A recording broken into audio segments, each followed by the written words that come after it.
You're listening to Heritage Radio Network.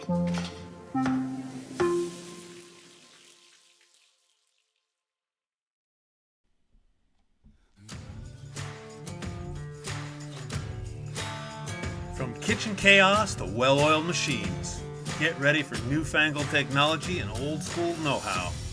Stories and a good bit of fun. I'm Simon, and this is Culinary Mechanic. Today I am joined by Noelle Labrie. Noelle, welcome. It's Culinary Mechanic. Thanks, Simon. I'm happy to be here. Yeah, I'm happy you're here as well. I think that you and I first connected, I want to say last year, wasn't it? Yeah, toward the end of last year. Just kind of stayed in contact, and really just made sense that we bring you on and kind of see what we see. So I know that you do some consulting, and it's tri-skill consulting. I'd love to just kind of roll back the Wayback Machine and say, how'd you get into the industry? How'd you get connected to food service and hospitality?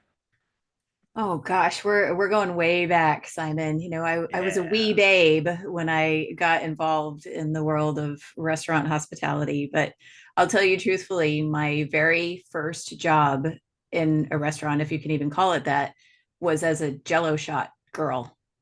So this is going right. This is Love Jello going shots. way back. And I was living in Dallas. I was going to school, and my roommate at the time was bartending in Deep Ellum, way in the innards of downtown Dallas. And this was back in the day where she had a friend who made jello shots at home and then sold them to all of the independent bars and restaurants, down in Deep Ellum. So again, going back a few years. At any rate, she called me one Friday afternoon. It was Halloween weekend, and she called me in a panic, and she goes, "Do you have a costume?" And I was like, "What do you mean?" And she goes, "Do you have a Halloween costume? Do you have something you could put on?" And I was like, "I'm sure I could scramble something together." And she goes, "We need you to come down to the place." It was called the Cockeyed Parrot. And she goes, we need you to come down to the Parrot, and I need you to be the jello shot girl this weekend. She called out sick. And I was like, "What are you talking about?" And she says, "Literally, all you got to do is wander around and flirt with the guys and try to sell them some jello shots." And I was like, "All right, whatever." So sure enough, I scrambled together a costume, went out to the bar. I worked Friday and Saturday night, probably made $250 in cash, like straight off the top, just literally walking around with a tray and jello shots for $1 a piece. So that was my entry into the very exclusive world of being a cocktail waitress. And eventually, the group that owned that place, it was a couple of British brothers, and they had a couple other bars that were a little bit of a level up from that. And I eventually ended up actually coming to work for them, and then eventually becoming a bartender. They sponsored a rugby team, and all the guys were from quite literally all over the world. I mean, they were from, Ireland, Scotland, England, South Africa, Australia, New Zealand. They were from all over the place. And it was quite an education as a very young, vulnerable, early 20 something aged woman to be exposed to these guys from all over the world who played rugby. And Animals. oh my God, I'll tell you, my Animals. vocabulary increased by like 10 times working with them. It was incredible, the words I learned working with those guys. But it was just really amazing. And it gave me such first of all, it was super fun. I mean, we had a blast, and we were very much a family and really looked out for each other. But it was such a learning experience with regard to people and psychology and sociology and human behavior. I mean, I was going to school at the time. My degree was in English composition. I was a literary student, and here I am being exposed to this completely different world. And I fell in love with the people aspect of it. Yeah. And that's what really sucked me in was, the different cultures and how people connected to food and how people connected to drink, because it was a bar, and what does that mean? And just such a completely different kind of education. So that's how I stumbled into, quite literally stumbled into the restaurant world. I love it. Somewhere in the annals of my website and my you click on my bio and it says that I came for the food and the fun, and I stayed for the people. Yep. I just have always been in awe of all the different people you can meet in this business. Yep. And I've been lucky enough to kind of bounce around the country and see all sorts of different things, and different places, and from fine dining to little bars and bar and grills on the beaches of Florida, and as well as I got to work in some pretty fun hotels that were highfalutin, I think is the word. Okay, so you're in. Yep. What keeps you there? And it doesn't even have to be that job. I think that, kind of what is, so the people got you to stay. So like, how does that progress? Well, like I said, I was going to school and I graduated, and I had been pre-med for a little while when I was in school. I really thought that was a direction potentially that I was going to go. And I was working in doctor's offices during the day and then bartending at night, to, get myself through school. I worked 3 jobs. I mean, it was a crazy, crazy time. And then had some pretty significant life changes and ended up in a new city. I moved to Denver, Colorado, and quite literally knew one person. And I went there to get away from a situation, come into something brand new. And what do? You get a job in a restaurant, because then immediately you're going to have a collective of people, right? Like you're going to have a family, whether you want it or not. And you might not always get along, but they're going to be your people. And I fell into this group. I went to work for PF Chang's. And this was, wow. Back in the day when Chang's was really growing big and expanding quite a lot, definitely getting themselves out there as kind of the place to be. And I landed a bartending spot in downtown Denver and randomly met this amazing, amazing circle of people who quickly became my family there. Right. And again, what I realized as I progressed there, started out as a bartender, and then I became a trainer. And then I was approaching a somewhat significant birthday, and I had a college degree, but I was still working, in the restaurant. My dad's kind of in my ear about, when are you going to get a real job? And I went into management because that kind of seemed like a natural progression of a real job, within the restaurant world.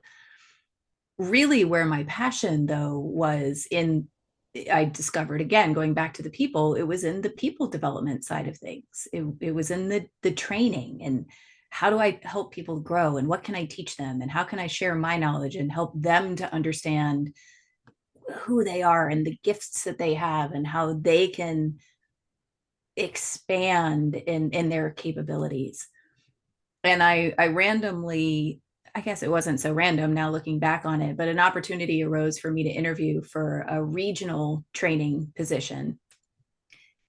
And I was fortunate enough to land kind of what turned out to be my dream job at the time. I was selected to be the regional training manager for the Southwest of the US. So I covered 5 states. Wow. Yeah. And I always teased that I had the best territory because I had, Denver, Phoenix, San Diego, Las Vegas. Like that was my whole world. And Sounds tragic. oh yeah, it was rough. It was really, really rough. I had to be in Vegas every 6 weeks ish for 5 years. Yeah, it was hard. But it was amazing. The travel part, don't get me wrong. Now looking back on it, I mean, I was on the road 80% of the time. Wow. But I got to be in these incredible places with these incredible people and open incredible restaurants. And all of it led to, or contributed to, I guess I should say, this passion that I had for helping people grow. Like, what's the next thing that you want? And how can I support you in your desire to get there? So the regional position actually led to an international role, because our home offices were in Scottsdale. As we kind of sort of were starting to dabble in international expansion, our franchise partners would come to Arizona, which was my territory, to do their training. So I had the opportunity to open our first franchise restaurant, which was in Hawaii. Then I had the chance to open our first true international restaurant, which was in Mexico City. Wow. And after that, I said to we didn't even have an international department. We had one guy who was trying to like expand, this thing potentially. And I said to him, I was like, oh my God, I love this. I'll go anywhere. I'll do anything, tell me what you want. I want to see and do and be more with more people.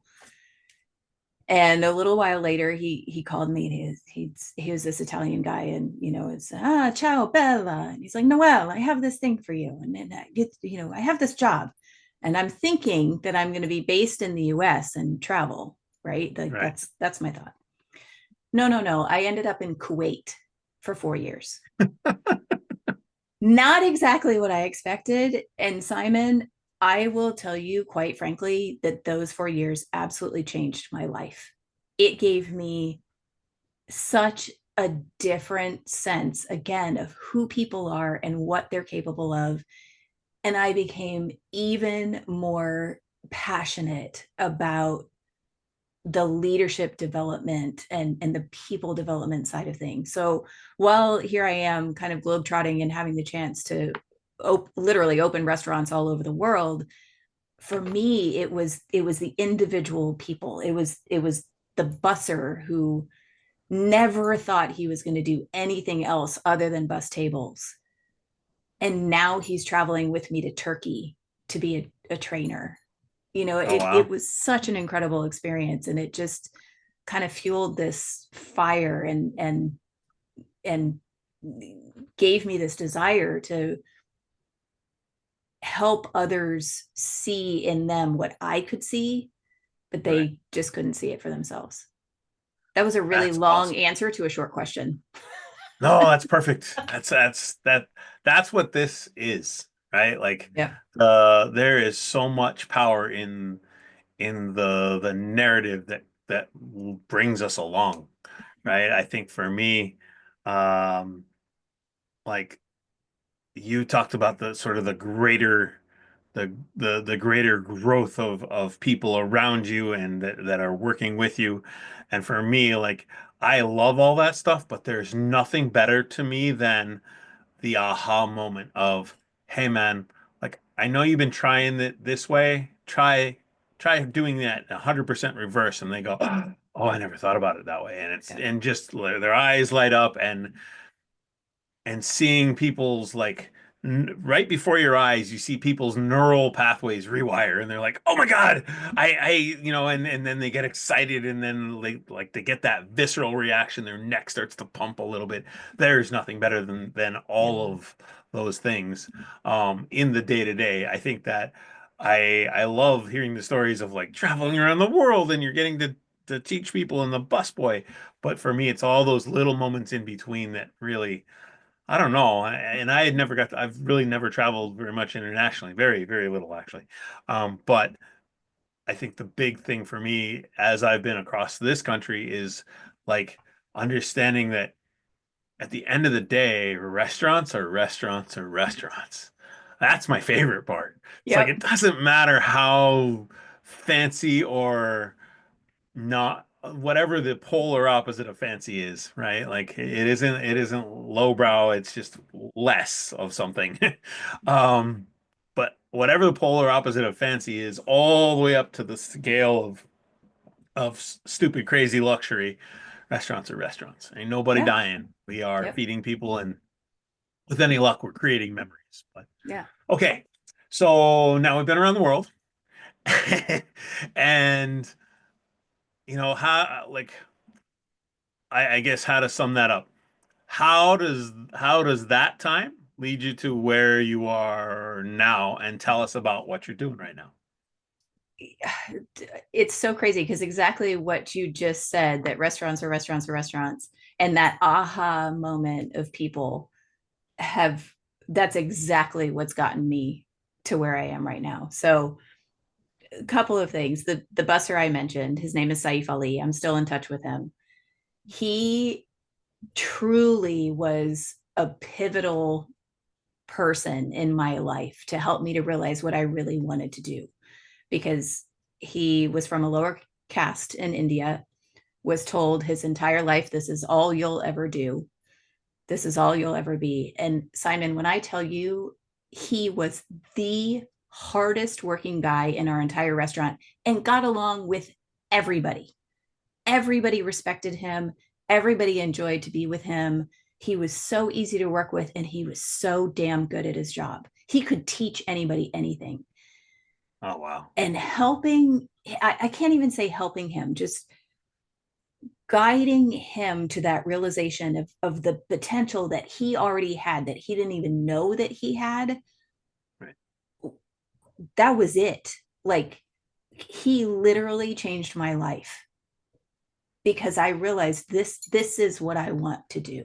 I want to work with these folks who have no idea the talent and the gifts that they have within them that are just waiting to be tapped into, and what they can share with regard to service, and what they can contribute to their team, and what they can provide for their guests, and all of those things. Exactly to your point, it doesn't matter if I'm at a restaurant in Kuwait, or same thing right now, I'm in conversation with a gentleman who owns a hot dog stand in Las Vegas.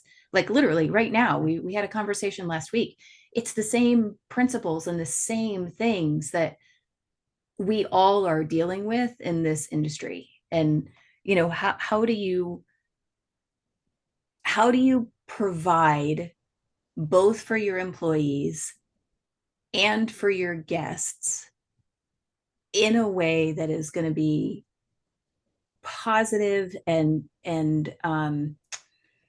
expansive for both? How do you give your employees the experience that they need to support them in whatever it is that they're doing? And how can you serve them so that they can serve your guests?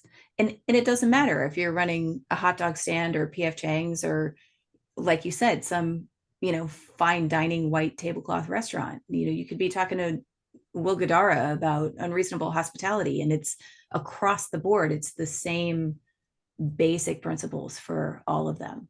So truly, working with Saif Ali was what really was pivotal for me, of realizing that my passion and my drive and path in life was working with young, I say young leaders.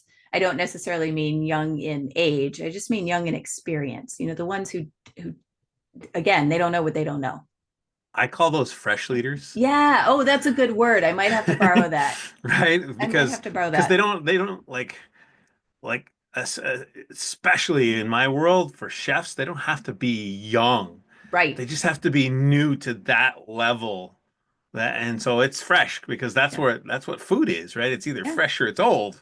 It's not young or old, it's fresh. So yes, I like fresh that. leaders, I right? like that. I like that. And that's exactly it. And I know, Simon, you and I have chatted about this a little bit. It's, as well as I do, that what happens so often, I'm sure this happens in other industries too, but we see it in restaurants, is that somebody is a great prep cook, or great on the line, or they're an awesome server, and then they get promoted into that next position, and then they suffer because they don't know the difference of, dude, I was just out drinking with that guy 3 weeks ago. How am I supposed to tell him he can't come into work hungover?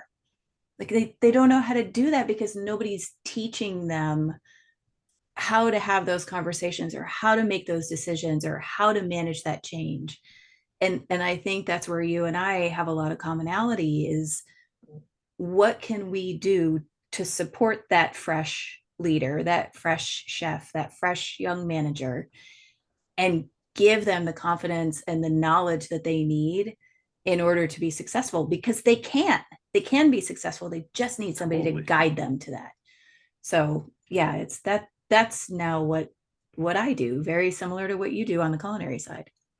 Yeah, I absolutely love it. I think that I I used to have a lead cook, and I remember we were somewhere in the call it 2008, 2009, and I remember that we were short a saute cook, and there was a dishwasher who was demonstrating to me that they were a hard worker, and so I went to my lead cook, and his name was Danny, and I said, Danny, what do you think about that guy over there? Do you think that do you think that he has what it takes to, like, does he have any experience before, like, was he doing anything else besides he came here? Because I'm pretty sure that you brought him here.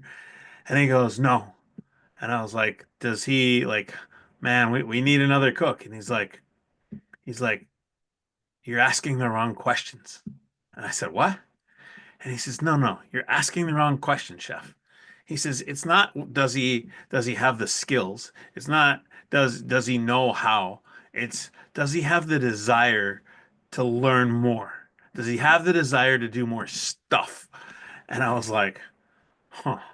Because I had never thought about it. Like up until that point, and I think at that point I'd been in the business for 18, 19 years. Yep. And I'd always it was always about largely about capacity, but also about like how much do you like about your competency. Right. And so I think that being able to shift from competency to like good old fashioned desire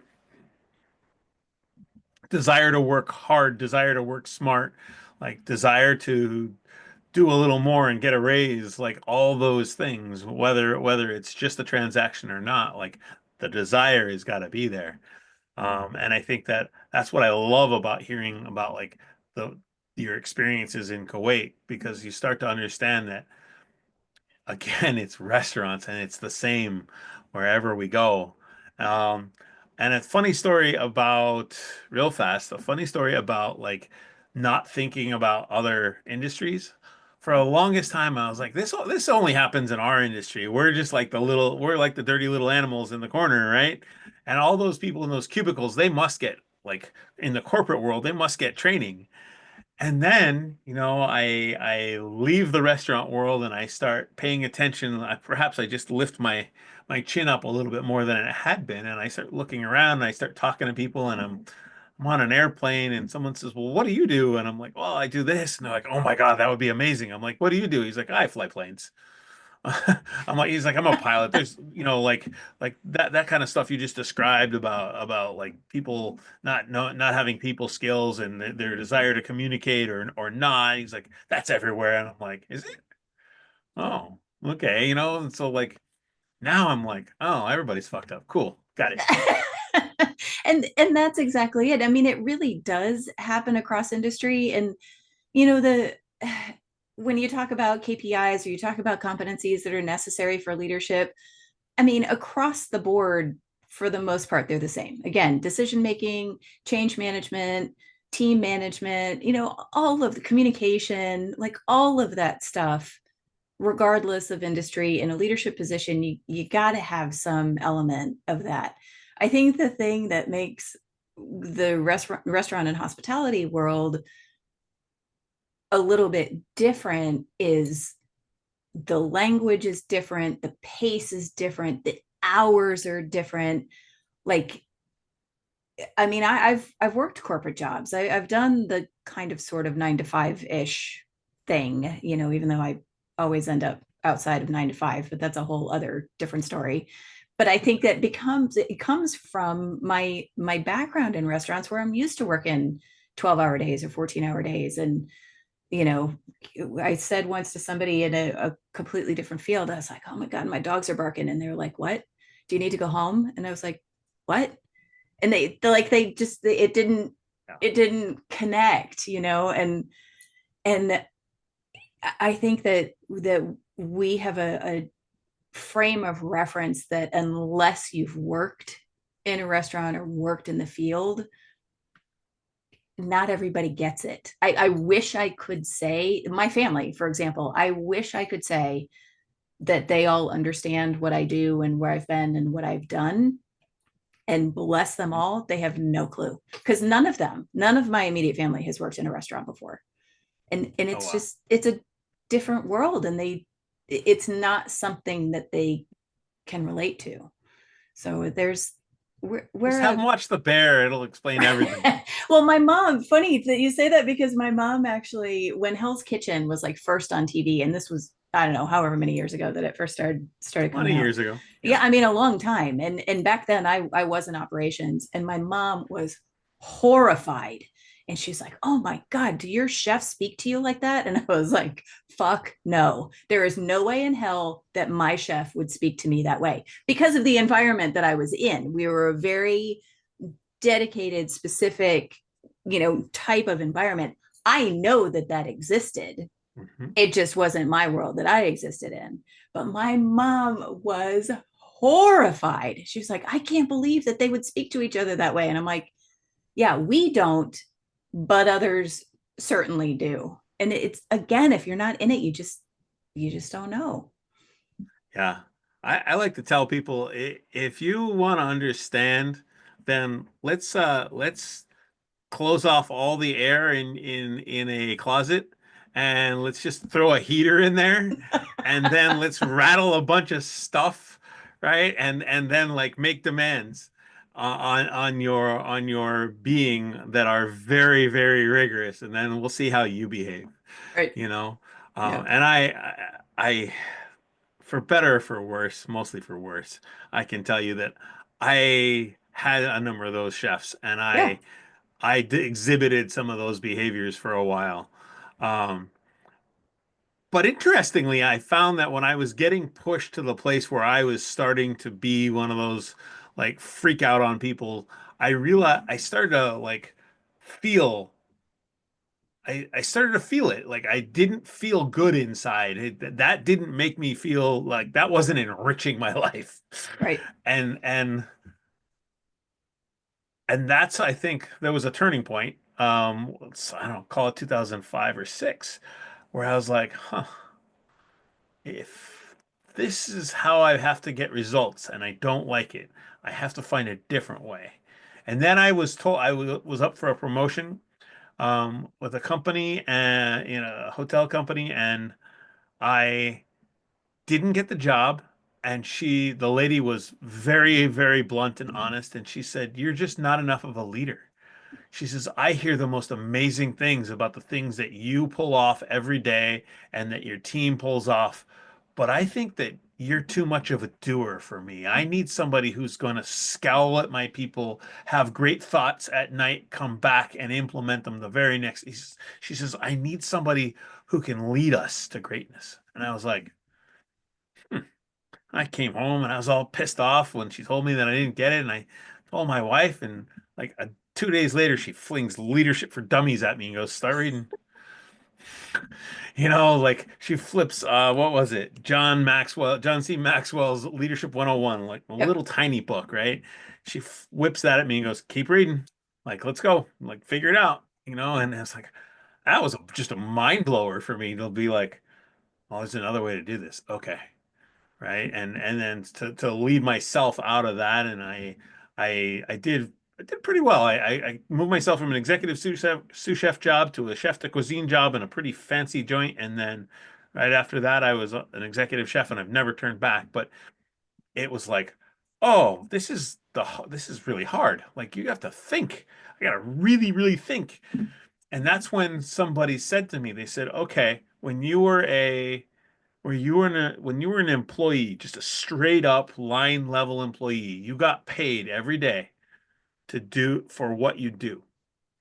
And now, as you progress from sous chef to executive sous chef to chef to whatever is after that, every day that you go forward, you're going to get paid a little bit less for what you do and a little bit more for what you know. And at some point, you're going to get paid for what you impart." And I went, "Oh, my brain's aching." And I didn't get it at first. It took me a while. I was like, "Nah, I don't know what you're talking about. Have a shot." Woo. Just like, whatever, man. I think that was literally a barstool conversation, but embracing that and then like driving myself forward. Um, and then you get all the aha moments and all those great things to come together. So tell me about Triscale Consulting. Like, just tell me, like, tell me obviously you're around the hospitality industry. What's the goal? What's the plan? So, oh my gosh, I have so many thoughts right now, and I want to comment on so many things that you just said about leadership, and that's again, that's really where my heart is. The thing of it is, and this happens a lot in the restaurant world, that no leader likes to be told they're bad at leadership. For the most part, people don't really want to hear that. So what I try to do is to look at the pain points. So you know, within your individual unit or within your restaurant group, what does your attrition look like? How high is your employee turnover? How much money are you throwing in the garbage can every night, either because, you know, the cooks aren't cooking stuff right, or they're not following recipes, or your servers don't know how to explain the food right, and so the guest orders something that they don't really want, and so you end up with all this waste. Looking at things like, you know, online reviews and getting poor reviews again because of service or food, whatever the thing is. So let's look at the pain points, which ultimately are all symptoms of whatever's going on in the management and culinary team, right? So let's figure out what's happening painfully in your world. Then what I try to do is to go back to the management and culinary team and say, all right, let again, going back to those things we talked about earlier, let's talk about communication, let's talk about decision making. But it comes down to fundamentals. Are you having a pre-shift? Do you actually have recipe cards? Do you have some kind of a training program, or is it just a brand new person and you say, hey, go follow that guy for a couple of days? So, you know, let's get back to the basics and look at the systems that you have in place, and then look at the leaders within, and how are you, again, how are you serving your staff in the best way so that your staff can serve the guests in the best way? But you got to start with what hurts, and then kind of go backwards into, all right, where are those pain points really coming from? Because attrition Yeah. doesn't happen by mistake. There's a reason people leave. No, absolutely. Yeah. Not too long ago, there was, just some little, I call them thumb videos because you thumb through them, right? Yeah. Probably TikTok. And it's a young lady and she's in a car. And I was like, wow, your production studio is amazing. Um, and, and she's like, people don't leave good jobs. They leave. And she had these like 10 things. And I was like, God, I can't, like, I don't know. I scrolled past it or I did something with my phone and it was gone forever. And oh my God, what do I do?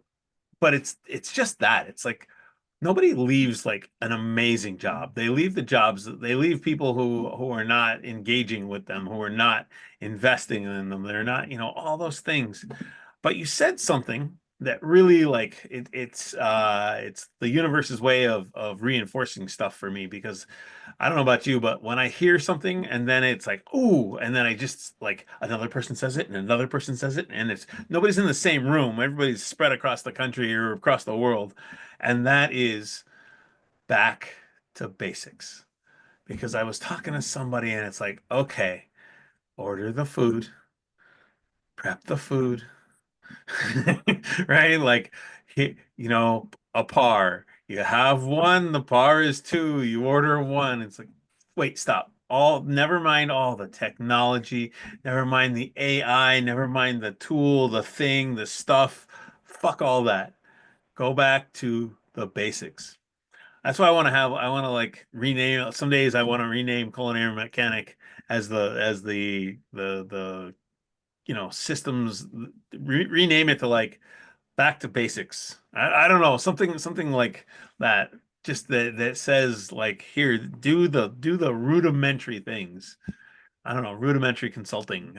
You know what I'm saying? Just like the simplest little stupid stuff in repetition every day, the same way.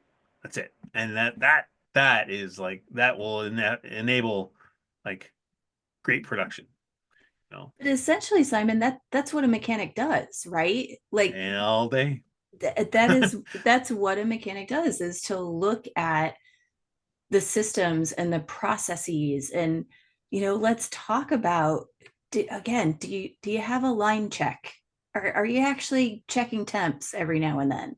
Do you have some procedure for receiving food? Like all of the things that they all contribute to the culture, and having those safeguards in place goes back to exactly what you just said a second ago about whoever that was on TikTok.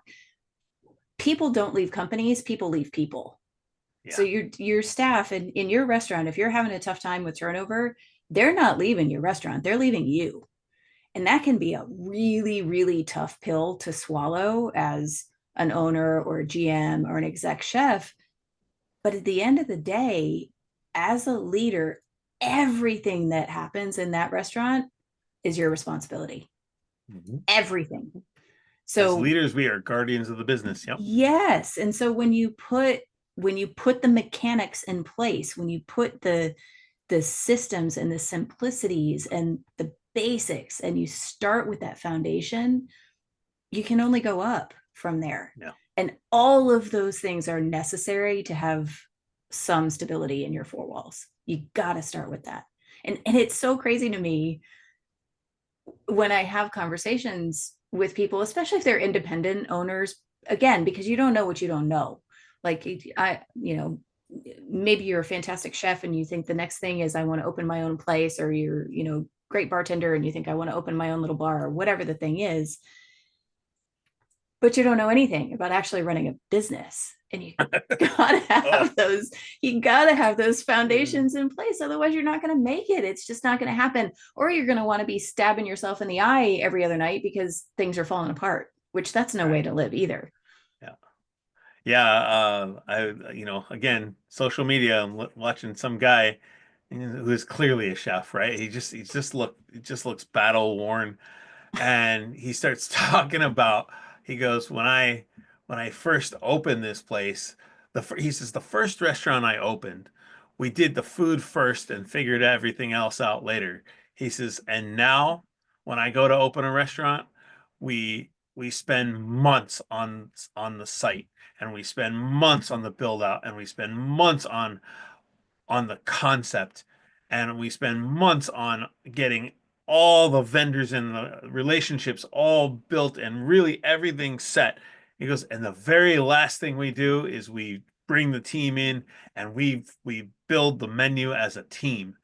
He goes, and those restaurants that I've built that way, those are the ones that succeed. He says, everybody thinks that it's cooking and then everything else, and it's not. It's everything else. You have to be able to run a business, right? You have to be able to run a business, and then you get to cook. And that's one of my most favorite revelations is the guy who says, "No, no, you don't have to do anything. You get to. You get to grind. You get to go and sweat in the kitchen and work hard. Um, and it's got to be the privilege of cooking, right? And that's a lot of what I try to teach people is like just do all the other stuff and get really good at the other stuff so that it goes fast. And if you then upgrade from your lawnmower engine to the Hyundai to the Toyota to the Cadillac, then you're moving with AI, and you've got, insights coming to your email every week, and you can pick apart your where you're losing money, and then you're spending less time in the office and you're out on the floor, whether that's out in the dining room or in the kitchen. Um, but it's about, like, you gotta, when I say like rudimentary, I mean like lawnmower. Wind up the little rubber band plane. Like, how does that work first? Not the real complicated thing. I think about engines all the time, because I named my business Culinary Mechanic, but I think about that and I'm like, no, I don't want a fuel injected thing. I want like a single old school carburetor that, like, you gotta twist and tweak the little thing on the screw, and then you pop the little thing with the back of the screw, all those little things. And at the end of the day, it's exactly what my father taught me as a kid. When something doesn't work, you take it apart, you clean the contacts, and you put it back together. And so that's my business. It sounds like that a lot of it is your business as well. Yeah. You also mentioned Will Gadara and Unreasonable Hospitality, which, shout out to Will Gadara, because the dude's like amazing. And you know, I've listened to the book twice now on audiobook because it's good for walking dogs. And and I realized recently it's if you took his methodology, and that is to invest as much time, effort, blood, sweat, and tears in as a chef does for product and for raw product as well as finished product. If you really invested all of that in how you treated your employees, right? Like if you took unreasonable hospitality and turned it from just being, well, not just, but largely being front facing, and really made it, we'll call it gyroscopic hospitality. In every single, right? Like if you just like went Yep. in every direction, if you remembered to be nice to the guy who's having a rough time, who's delivering your Coke, you know, your stacks of the bibs, right? The big boxes of soda concentrate in a bag for those of you who are not in the industry. Um, it's called a bag in a box. But you see a delivery guy who's sweating and he's dying and he's 3 hours late, and you're like, "Where's my stuff?" Well, fuck, he's having a bad day. Instead of yelling at him, go inside, make a sandwich, put it in a box, hand it to him, bottle of water, out the door, and you will always get your stuff every time. Guess what? Amazing, right? It's hospitality, but it's not just about the paying customer. It's about how we treat Jimmy, the line cook, whose mom's showing up out of town, and mom didn't think to give him extra notice. So he doesn't have time to plan that with you. He's just got to go because mom, right? Yeah, I could go on forever. No, Well, gosh, I totally feel you on that though. And funny because I have read the book and I have two different thoughts. I say often, and sometimes people with me on this, but I say that hospitality is not about food, it's about people. And yeah, you know, it's if you don't have the people, whoever they are, vendors, employees, guests walking in the door, it doesn't matter what kind of food you're putting out if you don't have the people to support that. So I really feel like our industry is a people industry. It's not a food industry. But the other crazy thing, and we could probably do a whole other hour on this, what absolutely blows my mind about Will Guidara and the book Unreasonable Hospitality. And now there's like a whole school of thought on it, and there's, you know, classes and online courses you could take. Oh my God, Simon, I, I look at all of those. I love the book. There's amazing things that are presented in there. And I think to myself, isn't this what we've always supposed to be doing anyway? Like, how in the world is this so revolutionary? Now, granted, his measures were pretty over the top because it was 11 Madison Avenue, and he had the capability to go really over the top. But the core principles, like, it isn't that the stuff that we're supposed to be doing, like being kind and compassionate and considerate of each other and thinking of your staff's needs and doing something a little extra special for your guests to make the situation memorable. Like, haven't we haven't we like aren't we supposed to be doing that for the last 20 years anyway?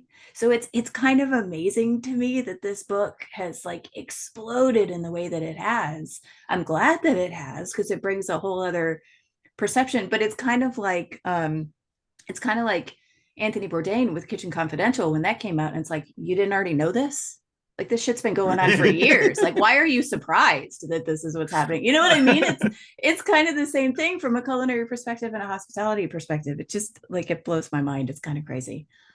well, I have a couple things to say about all of that. Number one, with the whole thing of shouldn't this be the baseline, is what you're basically saying. Right. And of course, but you know, I look at it very much like this. There's an old French guy who's couple hundred years dead. His name was Auguste Escoffier, right? Like this is the master. This is okay. So everybody's like, oh, he's the king of chefs, blah blah blah. And that's if you've only heard limited things about him, people say he was like the greatest cook ever. No, he is the guy who said, this is how it's done. He took and he codified, he took and he regimented and he documented. You take this and you add it to this. If you then take the big pot and you like reduce it down and add it to that one, you get something else. And then if you add four more ingredients, you get something else. For me, Will Gadara said, "We've lost sight of where we are, where we can be, right? We've lost sight of it because greed, capitalism, whatever, All the things. and right, and and I'm gonna write it down." And it was like a love letter to making people feel good, right? The quote in it is the Maya Angelou quote. They'll forget what you told them and what you did, but they're always gonna remember how you made them feel. Well, number one, that's amazing, right? All by itself. Number two, my favorite like innovation in that whole thing is the ticketless coat check because it's the biggest duh you've ever heard. Yes. Instead of having a random set of numbers, we changed the numbers to the table numbers. Wait, what? Like, how did you want to talk about something we should have figured out like 100 years ago? You know, there's literally like thousands of maitre d's rolling in their grave going, my life was so hard because of coat checks, right? And now it's like, what? You know, so yeah. Yeah. And then let's talk about Bourdain for a second because I loved that book because there was so many things that I had experienced and I was like, I feel so seen, which we didn't Right. say 20 years ago, right? We didn't say that, but okay, that's how I felt. That's how I think now back now.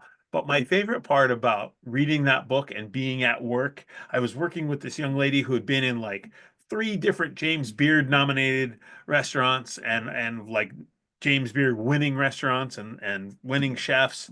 And mind you, I'm old enough that I remember when Michelin wasn't a thing in the United States, Right. right? It's like we worried about James Beard Awards and we worried about Zagat Guide, right? And so she had worked in like three James, and she's like, "That's such bullshit. That's not really how restaurants are." I'm like, "Man, your life sucks because I had fun in my restaurants." Like, where have you been? Yeah, and again, like she also like that she alone could be the subject of at least one podcast because I learned a ton from her. Like the way she worked, she's a former figure skater, so she like floated through the kitchen. It was amazing. I just never to this day I'm like I don't know how you do that. Like I'm this big clumsy guy. I'm almost 6 foot tall and well over 250, and I'm a bull in a china shop if there ever was one. So I'm not nimble and I'm not a ballerina. Um, but I make it through the world. So yeah. Well, gosh, I think we covered a little ground, huh? A little We went bit. all the way I around think the world, I'm I pretty think we've sure. done pretty well. Yeah. Yeah, not too bad. Awesome. Well, thank you so much for coming to play in my little sandbox of the world. I really appreciate it. Oh my gosh, this Um, was so fun. Great conversation. awesome. In the show notes, I'm going to make sure that we can find you at TriSkill Consulting. I'll put it all in there. To all you out there, please continue to listen to us. We're now a part of the Heritage Radio Network. This is Culinary Mechanic. You can find us, let's see, there's YouTube, there's Spotify, there's Apple Podcasts, wherever you consume podcasts. Please leave us a 5-star review. Remember to like, subscribe, follow. Did I miss anything? Nope, that's it. Once again, thank you so much for coming to play. To all you out there, I'll catch you on the flip side. Bye-bye.